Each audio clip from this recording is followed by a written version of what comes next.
Quand on me demande de faire quelque chose, je le fais sans hésiter. Ben oui, parce que sinon je pourrais pas passer au niveau suivant.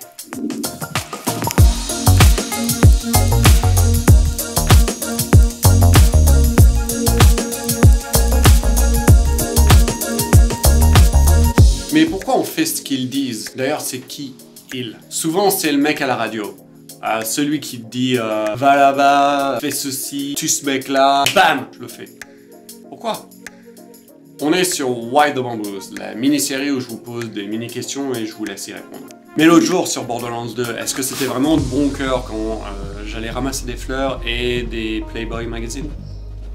Il y a d'autres jeux où on me le demande gentiment, comme par exemple sur Bioshock.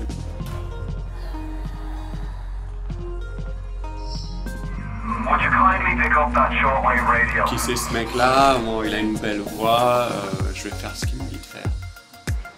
Et puis il y a d'autres jeux où on n'en a rien à faire, on clique, on passe. Allez, dis-moi ce que je dois faire. Oui, hop, j'y vais, donne-moi l'XP et le loot. Et je vous vois déjà venir à me dire que oui, il y a les jeux où il n'y a pas de choix, pas de problème, et il y a les jeux avec des choix et des conséquences. Ouais, on sait comment ça se termine, ça. Et même dans les jeux où on pense qu'on aurait la totale liberté de faire ce qu'on veut parce que c'est un sandbox, etc. Finalement, on est guidé. Finalement, on nous dit « ce serait bien que tu fasses ceci, ce sera mieux, tu auras plus de récompenses, une meilleure expérience. » Regardez là, elle sait ce qu'elle veut. Je peux lui faire ce que je veux, mais elle sait ce qu'elle... Oh, forcément, elle veut une nouvelle paire de chaussures. Le truc, c'est que les jeux vidéo, ils imposent des règles. Et ils ont des limitations. On peut pas aller où on veut, on peut pas faire ce qu'on veut. Il faut qu'on suive d'une façon ou d'une autre le scénario.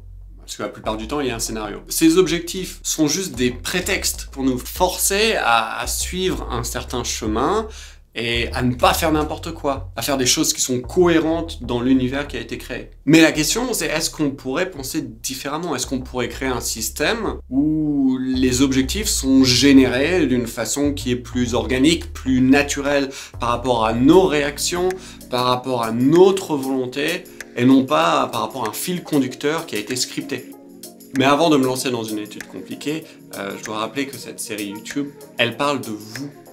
Donc ce sont vos expériences, vos anecdotes qui m'intéressent et je vous invite à venir commenter et à me raconter justement ce que vous en pensez. J'ai besoin de savoir ces choses-là pour décider comment moi, dans mes projets, je vais intégrer les missions, les objectifs, les ordres, le scénario.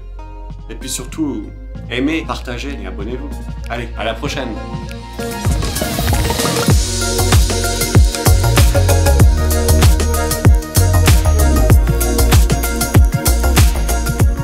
Stepping into his manager's office, Stanley was once again stunned to discover not an indication of any human life.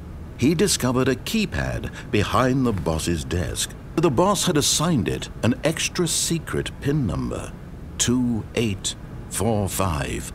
But of course, Stanley couldn't possibly have known this. Stanley simply began entering random codes into the keypad, knowing full well the sheer statistical unlikelihood that this would ever result in a correct combination. If he knew that the combo was 2845, it would be another story entirely. But no, 2845.